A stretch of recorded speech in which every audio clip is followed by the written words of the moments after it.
Have a seat. Let's quieten down. So our second thesis of 2026 is Annabel.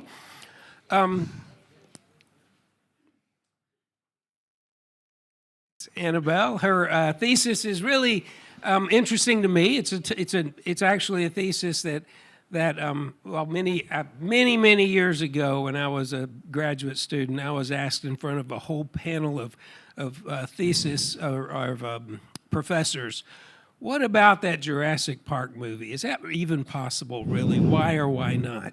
And so it's really interesting, this whole idea of de-extinction. And so that's Zoe's topic. She says, these are her words, I would like to thank God for giving me strength and the wisdom throughout this thesis, my parents for their support, Mr. Wade for his patience and understanding, Miss Bea as my advisor, Miss Maymay for her guidance, all the other teachers who have given insight into my thesis, and my friends for making this thesis process more bearable. Finally, my panelists, Mr. Felix and Mr. Martin, for choosing my topic. Her title is Out with the Old, In with the Old, Why De-extinction Should Not Be Supported. Let me get the timer set up. I'll tell you right when to start.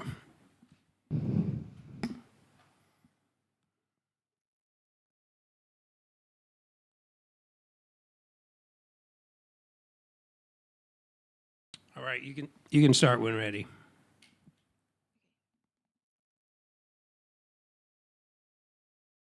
You wake up, lights blinding your eyes, curious faces overwhelming the atmosphere. The air feels different, sterile, almost artificial. You look to your left, then to your right. Machines everywhere, sharp equipment scattered on a metal tray. The humming and rattling of the machines and the hushed murmurs ring in your ears. Suddenly, you feel uneasy. Trying to steady yourself, you take a deep breath. But something feels wrong. With each breath, it gets harder and harder to breathe. Then you start gasping for air. You can't take it anymore. Everything goes black as you collapse back onto a hard bed. In 2003, you became the first de-extinct species for scientists and researchers making a scientific breakthrough in biotechnology. But for the Pyrenean ibex, also known as the bucardo, it was 7 minutes of suffering. The reality is that this so-called restoration of nature was an attempt to force a species into an environment it was never meant to inhabit.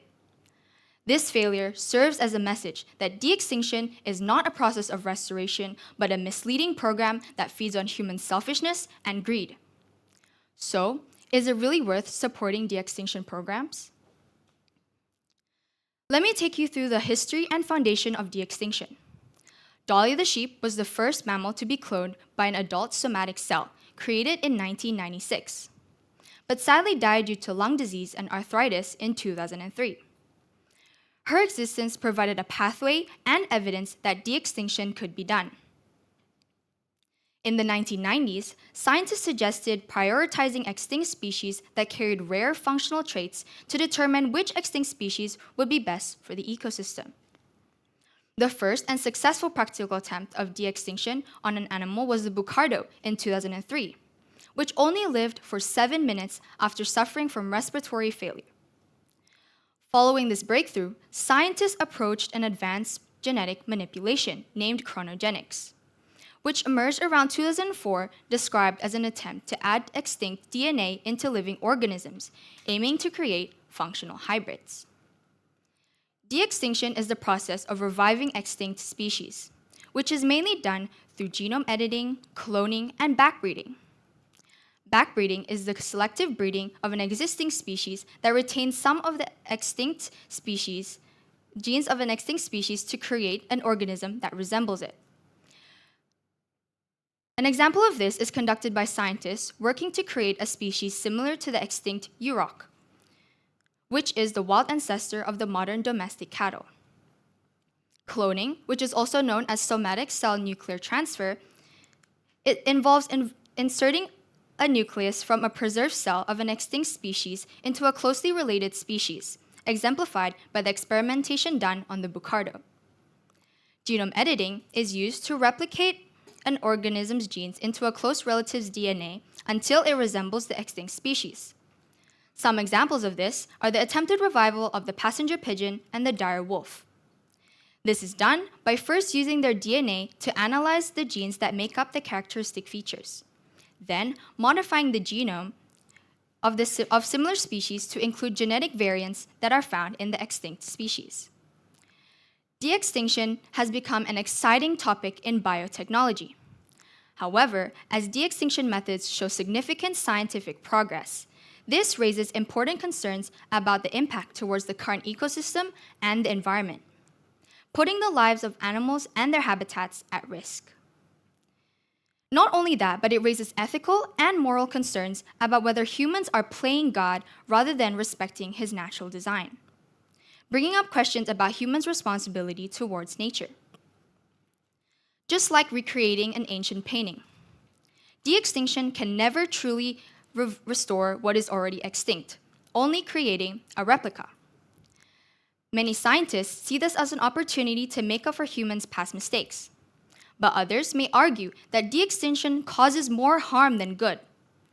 If this issue is addressed the wrong way, we risk disrupting the ecosystem and diverting resources from actual biodiversity conservation.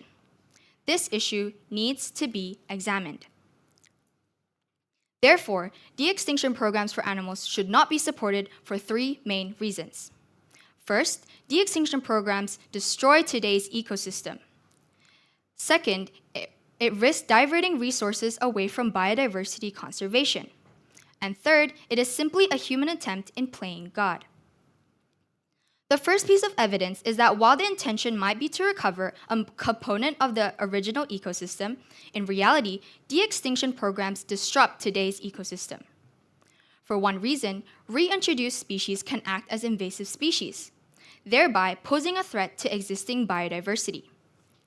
As these revived species haven't been around for many years, the ecosystem continues to function without them, risking unpredictable behavior in their new environment or acting similarly to invasive species, and causing shifts in ecological functions. These shifts can be observed when these revived species can survive in the current ecosystem, creating a competition for food and habitat. This forces the native species to adapt to the de-extinct species lifestyle, resulting in a decrease in native species population and habitat loss. De-extinction illustrates a gap between aspirations and reality, exemplified by the invasion of brown tree snakes in Guam, which spread across the island and annihilated 8 out of 11 species of Guam forest birds. If scientists introduce de-extinct species into an ecosystem that has evolved or functioned without them, the risk would be similar to those that occurred in Guam. The second reason is that the ecosystem has undergone significant changes since the extinction of these species. Therefore, reintroducing them would disrupt the current ecological balance. In the current environment, numerous changes have occurred that influence and affect the ecosystem. However, most of the current candidate de-extinct species have been extinct for thousands of years, such as the woolly mammoths, which became extinct over 6,000 years ago. After all these years, de-extinct species won't be returned to their original habitats because the environment is continuously changing, causing the struggle to adapt or survive in the current environment, as their habitat will no longer be available.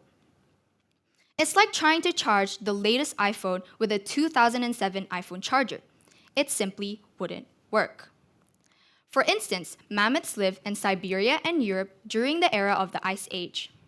But in recent years, climate change has caused multiple wildfires and heat waves in those areas, creating a huge contrast to the super cold environments mammoths survived in. The third reason is that de-extinction creates a moral hazard by changing perceptions of extinction as a reversible problem, thereby weakening the urgency to protect current species and their habitats. This new perspective offers a new idea. Protecting currently endangered species isn't as important as it seems.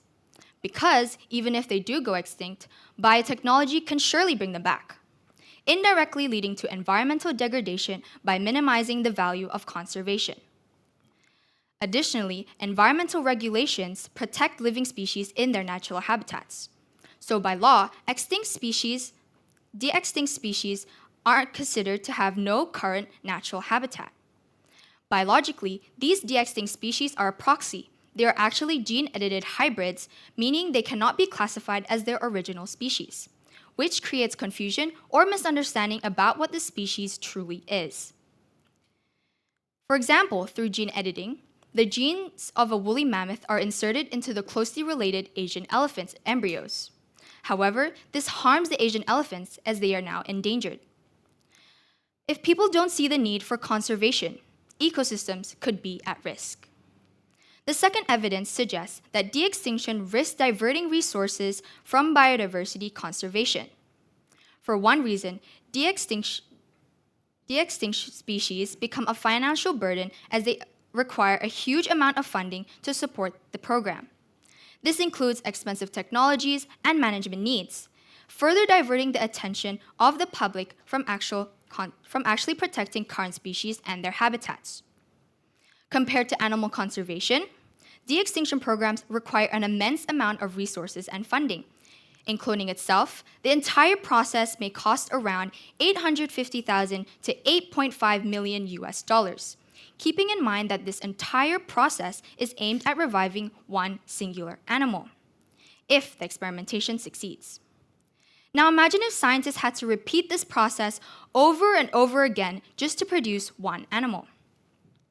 The second reason is that by prioritizing de-extinction programs, it creates an opportunity cost that reduces the protection of current species and their habitats. Animal conservation, on the other hand, is much more effective from a long-term financial perspective. Scientists have estimated that protecting every single endangered animal, which is around 40,000 species, and their respective habitats will cost around $76 billion annually, which averages to around $1.8 million annually per species, depending on the needs of each species. By protecting the current species, not only does it prevent extinction, but it also helps the surrounding ecosystem and biodiversity. This is because each species plays an important role in the ecosystem, and without one, ecological processes, food chains, and many more will be disrupted. If resources are directed towards conservation, it saves plenty of resources and creates a solution for extinction, meaning that de-extinction programs become unnecessary. The third reason is that these revived species are unable to survive on their own and lack suitable habitat, so they require long-term care. Three main peculiarities that hinder de-extinction are: firstly, the biological processes of the revived species will suddenly start again after being extinct for a long period of time, causing problems with how the species interact with its surroundings and environment. Secondly, the de-extinct species will have low genetic diversity, leading to their extinction once again. Thirdly, the world has been continuously changing without them, including climates, diseases, and ecological functions. Even if scientists had the money and resources to de-extinct a species, these peculiarities make them unable to live independently in the wild. The species will then become more independent to human care and slowly become exploited due to humans' greedy nature, by becoming a source of entertainment, such as in zoos. The third evidence suggests that science should abandon attempts at de-extinction because pursuing de-extinction is simply attempting to play God. True stewardship is the responsible management that has been given into our care. For one reason, God calls humans to be stewards of the world. As good stewards, humans are called to take care of the current environment. In Genesis, God gives humans a clear purpose and responsibility, which is to cultivate the earth. However, attempting to revive what is already lost mirrors the temptation that happened in the Garden of Eden, illustrating how humans strive to take control and be like God. De-extinction programs do not fulfill the role of serving and protecting God's creation, as it reflects a mindset where humans assume authority over life. Unlike God's ability to create something out of nothing, de-extinction uses biotechnology that can only create hybrids, like using Asian elephants to revive the woolly mammoths. Science itself shows God's full authority over life, and humans' main focus should be protecting the current environment. For the second reason, humans have limited understanding of the world to understand the consequences of de-extinction. In Job 38, God asked Job many rhetorical questions that he could not answer, showing God's sovereignty and humans' limited understanding of the world. Scientists may know the science behind de-extinction, but they will never fully understand how the species will impact or interact with the current ecosystem. By overstepping the boundaries of human understanding, scientists are attempting to be like God. As the world progresses, systems will naturally drift to disorder. But as scientists are trying to revive species, their attempts at de-extinction lead to more unintended chaos or disorder in the world. An example can be seen in how COVID-19 led to only expecting 2 weeks of school, but extending into 3 years of the pandemic. From a scientific to biblical perspective, it further shows humans' understanding is nothing compared to God's understanding. For the third reason, de-extinction disrupts the natural flow of life and death. Just because there's a possibility that scientists can revive extinct species, it is unnatural. Deuteronomy 32 verse 39 declares that God alone has the authority to bring life and determines its beginning and end. Ecclesiastes 3 verse 1 to 2 tells us that there's a time for everything, a time to be born and a time to die. Although it may not be according to human will, it reminds us that humans cannot control everything and that these seasons in life bring out God's eternal purpose for this earth. Just like a parent who loses their child, it is a season in which grief and pain are present. But that doesn't mean duplicating or cloning the child is permissible. As a society, humans must respect the nature of life and death and not be overcome by pride. Despite all these evidences opposing de-extinction, some may argue that not supporting de-extinction programs would hinder scientific progress and technological advancements. Although that may be true, would it be considered progress if it poses a threat to the environment instead of benefiting it? De-extinction isn't the only way technology and science advance. We can use biotechnology to save current species from extinction by providing resistance towards specific pathogens, which strengthens endangered species from diseases. For example, genetic engineering can be used to solve inbreeding by introducing genetic material into a declining population to avoid risks such as harmful inherited recessive traits, disabilities, and infant death, allowing for longer life expectancy. Another example of biotechnology is cloning, which helps the preservation of a population, showing how technology and science can still be explored and applied without crossing the unethical boundaries of de-extinction. Others may say, as time passes, more and more animals will slowly become extinct due to natural disasters, human intervention, and various other factors. Gradually, the ecosystem will lose its biodiversity, making de-extinction a viable solution to restore ecological balance. Although many species will indeed go extinct over time, de-extinction programs aren't a futile solution. Firstly, de-extinction results in a modified genome and organisms that have different behavioral traits than from extinct species because they lack original social structures and habitat. Secondly, as a species has been extinct for centuries, its significance to the ecosystem is no longer a necessity, as the ecosystem has evolved and adapted without its presence. Instead of focusing on reviving extinct species, a better solution would be to apply an effective conservation program. Think about the giant pandas. They used to be at the brink of extinction due to infrastructure development and hunting, which prevented them from finding bamboo and mating. However, due to the Chinese government's efforts to conserve these pandas, the giant pandas were taken off the endangered animals list, with almost 2,000 living today. Throughout this paper, we have explored why de-extinction programs for animals should not be supported. We first examined how de-extinction programs lead to ecological disruption and their negative effects on current species. Then we moved to a more financial aspect, examining how the cost of de-extinction programs divert resources from existing biodiversity. Finally, we discussed the ethical side of how de-extinction programs are less an act of restoration and more a human attempt in playing God. Let's revisit the tragic story of the bucardo. The attempt to bring back this species made it the first species to go extinct twice. The bucardo was born into an environment not suited for its body, leaving it unable to sustain life.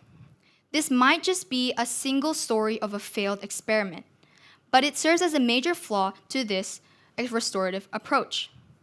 Scientists are trying to revive species that are already extinct, while pushing aside current endangered species crying for help. What does this mean for us? This means that we should not be mesmerized by the extravaganza of a scientific miracle.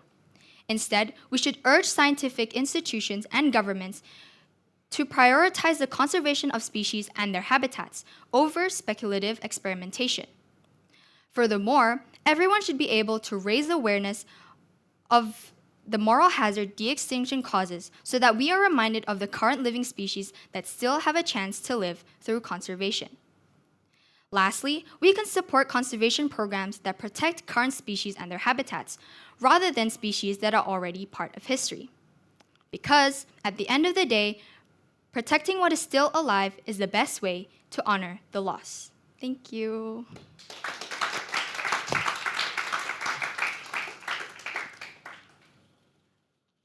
All right. Really good job, Annabel. We've got our panelists today are Mr. Felix and Mr. Martin. We'll let Mr. Felix go first. Hi. Hi, Mr. Thank you, Annabel, for that delivery. That was really, really good. Really enjoyed reading your paper as well. Yeah, that's well written. Love your title, by the way. Yeah, I really like that. And all the literary device that you're using, that was really, really good as well. Okay. So a few challenging questions maybe for you. So all of the animals that you have mentioned are mostly like they've been extinct for some time, right? Yeah. How about recently extinct animals? What do you think about that? Can we go through this with this program with them? Okay, thank you for the question, Mister. Just to clarify, your question is basically asking whether recent extinct animals can be revived through de-extinction, or? Yeah, so do you think it's okay for us to revive extinct animals that have gone just recently? My stance still stays the same, which is no. But I do understand where that's coming from, because I would say the environment hasn't changed much since their extinction. So probably, like, we can say hypothetically that they can survive in the current ecosystem. But the ecosystem is continuously changing and adapting. So with their extinction, nature has already evolved and adapted, like, because of their extinction. But then if we revive them again and put them into the ecosystem, then nature would have to, like, change again and adapt to their existence. And, like, the ecosystem is very complex. Like, we know that in an ecosystem, we have consumers, decomposers, and producers, right? The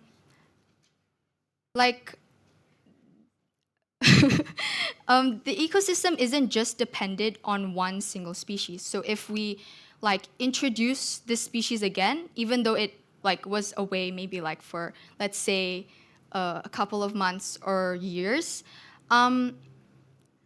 it would still create, like, a domino effect, as, like, it does, like, since it doesn't depend on one species, it will affect, like, that species itself, and then it will impact the next species, or, like, the next species again. Yeah. Maybe just think about what happens if the environment really has not changed that much, because that might actually happen to where there is an extinct species in a recent, like, let's say recently. The environment, yes, it will start to adapt, but how much will it adapt how much would the environment change to the point where when we reintroduce the species, they can't take hold or they can't survive, right? So on that point, I would like to bring up the, you wrote and you also mentioned that you drew a parallel or an analogy with the invasive species of brown tree snakes in Guam, and how you're saying also that they were not originally there, they were put there accidentally, right? Yeah. But when we bring back de-extinct species, they were species that were originally in that place, Yeah. right? So how is this analogy valid? Okay, so I think through this analogy, we can see how, like, how the ecosystem will adapt to a certain change. Like, it can either be like they can adjust with it, or either like risks such as invasive species, or in another sense that these revised species won't be able to survive in this current ecosystem, because it is scientifically proven that these revived species, when put into a new, I mean, not new maybe, but like into the wild, they're unable to live independently because, first of all, de-extinction isn't the restoration of a whole population. It's just a restoration of like maybe a few species. So then, like, it becomes a competition in ecological roles. So like, let's say, for example, what we are reviving is a carnivore, so they're consumers. In this specific ecosystem, there are already carnivores and like consumers that are in this ecosystem. And so like the food and habitat that these revived species per se originally had is already taken by other consumers. So yeah.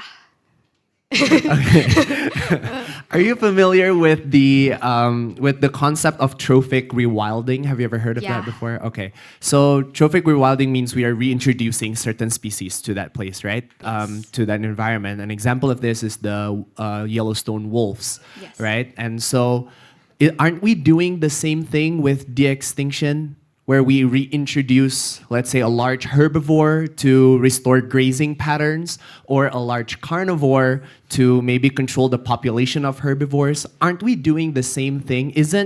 So my question is, isn't de-extinction basically a way of trophic rewilding? What do you think? Okay, thank you for the question. I don't think that de-extinction is a form of trophic rewilding, because like I've said previously, de-extinction is only like reviving a few species, not a whole population. So a few species might not have as much impact towards an ecosystem. And in terms of the gray wolf, like there's like many species of the gray wolf, like many of them came to Yellowstone, and they are already current living species living in today's world. So instead of trying to revive a species, I think a better way is to use, like, if we already have current species living in the world that can perform the same roles or help an ecosystem, why should we go out of our way to try and revive a species that, like, doesn't have a certain benefit to the ecosystem? So I think it's better if we use a species that is still currently alive and can help with the ecological roles in the ecosystem, like the gray wolves. Yeah, I agree with you there. Okay, let's talk about money. So you were saying that the de-extinction programs are very expensive, right? And it's cheaper, you said, to preserve, right? Yes. Don't you think, though, that technology, like any kind of technology, works the same way? Like every time we have a new technology introduced, it's always very expensive. And then once it's being used, then the price would slowly decrease, right? Yeah. So if that's the case also with de-extinction, how is it different from any other technology that we have? Okay, so I do understand that, yes, as time goes by, like the price of these methods will go down, but that doesn't like that doesn't make de-extinction like a still viable solution to the ecosystem.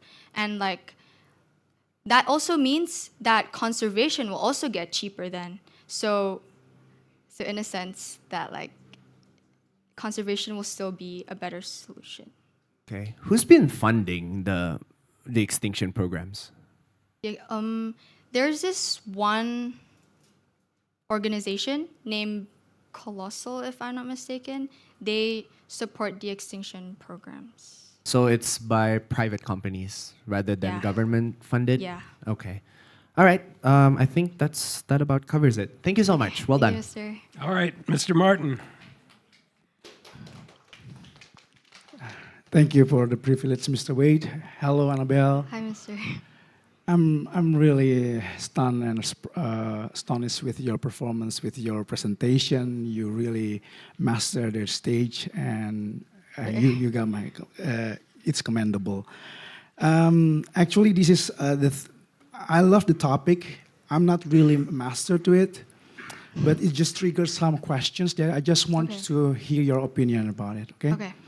So regarding the, you mentioned before that there are things that you mentioned as your reasons why we have to reject the extinction. Okay, but based on my my take, that all of this actually is not proven disadvantage to our society or our community in the long term. It's just like, it's more like, I don't know, it's more like assumption. For example, like you said that when there is like a specific species got extinct, okay, in the end, the ecosystem managed to adapt, right? So, and then you bring out that if we like bringing a new, actually not new, right? It comes from like a specific ancestor, Yeah. okay, new species into the populations. Yes, they will make a chaos, they will make an instability, but in the end, will it be like the same? The ecosystem will just adapt. So what do you think about this? Okay, thank you for the question, Mr.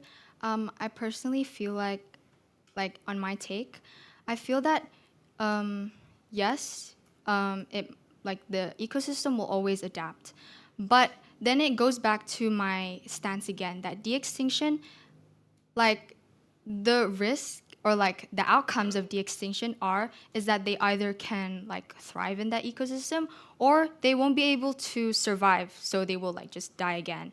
So like in a sense, like if nature continues to adapt to their, okay, let's say we put them into an ecosystem and they are and they won't, like, because it's like I said, it's scientifically proven that they cannot live independently in the wild. So yes, nature will still adapt to their like presence, but we also have to keep in mind of the like the these species itself, these de-extinct species itself, they won't be able to survive, so they will like eventually like die, and they won't be able to perform their like ecological roles that are supposedly supposed to help the ecosystem. Okay, but if we put another assumption that they may be beneficial, like to bring in that stability in the chain of the food chain, and also with the climate mitigation, they bring like a positive. For example, I just read that. Let me see. Please give me seconds. Sergei Zimov's Pleistocene Park experiments suggest that reintroducing mammoth to the Arctic could trample snow, stabilize permafrost, and then sequester a vast amount of carbon, it is very beneficial to the climate mitigation. So Okay. Why we put that aside and then we still against the extinction if it can be bring benefit to our climate? Okay.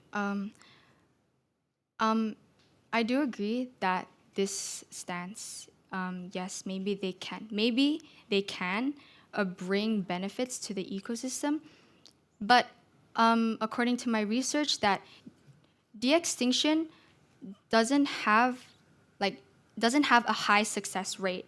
So, like, okay, for example, like genome editing, which is one of the methods. Okay, no, cloning, I mean, has a success rate of 1 to 5% success rate. And then, since this is a hypothetical question, it's the ideal world. We like ideally like they can benefit our ecosystem. Like because of human limitations, we don't know the outcome, like the certain outcome of a specific species.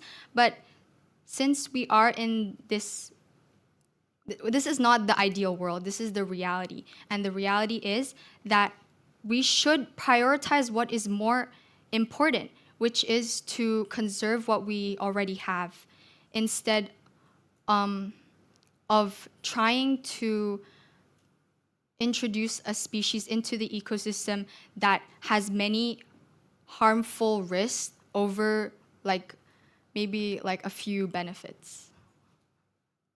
Again, can I have your confirmation that actually your response there is really majority comes from assumption also? I mean, like Yeah. bringing harmful. We are in awe with how human can, or is it culturally and technological advancing, right? And of course, for now, maybe the ratio is very low for success, but we don't know what happens if we still supporting this, right? Yes. And I also believe that the tools is blind, but the minds that use it, which makes its direction. So I think it depends why we should stop that possibility that it might bring positive impact to our climate. That's all. I'm just still. Can you give like me like more assurance that okay, let's just against this instance. Is there any final statement from you? I think that like because now we're having like a shift of prioritization. So like since my stance is to prioritize conserving species, but let's say in that opinion is that we prioritize like trying for technological advancements and like trying like what if it can actually be good for the environment, right? But okay, so like based on my research is like why should we sacrifice the ecosystem, like the other species and like everything in the ecosystem just to fit with the needs of these de-extinct species? So like yeah. Okay, thank you. Well, I just also interested in your argument about playing God. Okay, so we are created as an imago Dei, okay, imago Dei, sorry, and to reflect God's character as a creator and subduer.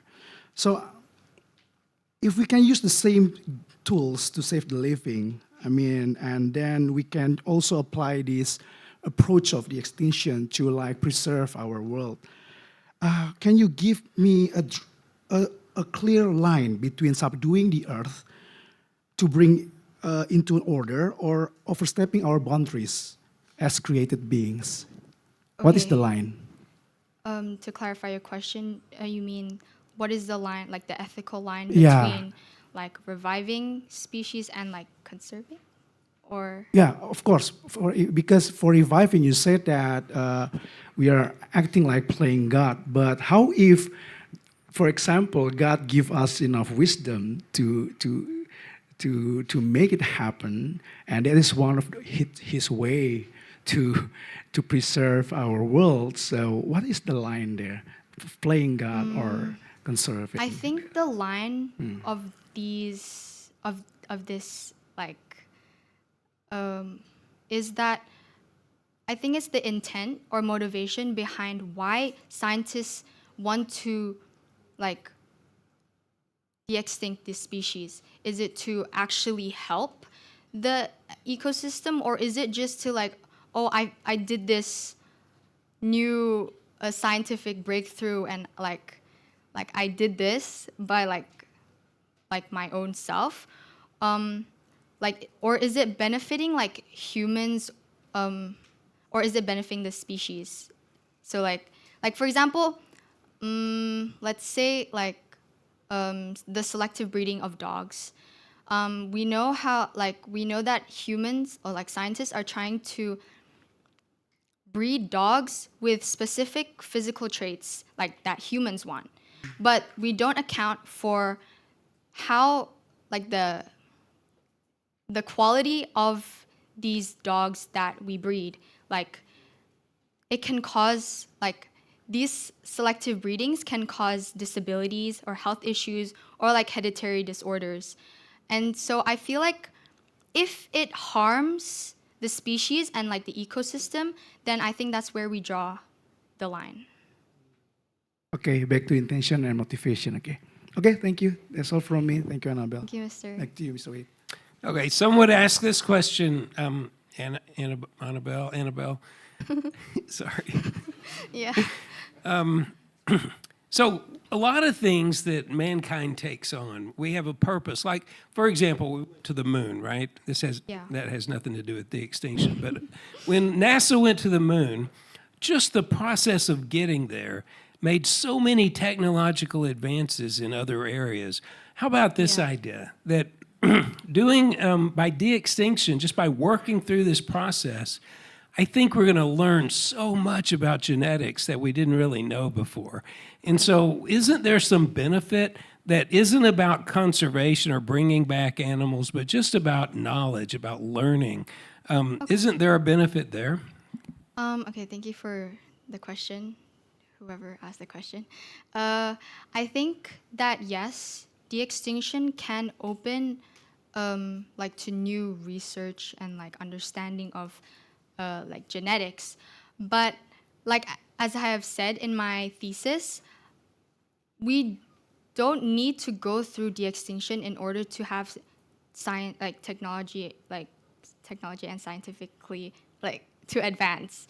Like we can, and like de-extinction itself, the methods used aren't derived from de-extinction. They are already ideas that are circulating before de-extinction. So de-extinction is only using the methods that we already know in order to like create this like new idea. And going back to what my first point is that science, like these methods in de-extinction can still be used without reviving, like the intent of reviving a species. Okay, time's up. Good job, Annabel Zoe. All right, friends and family and advisors and panelists, let's meet over here for a photo. And then our next one will be at 12:15. Sydney will be up at 12:15.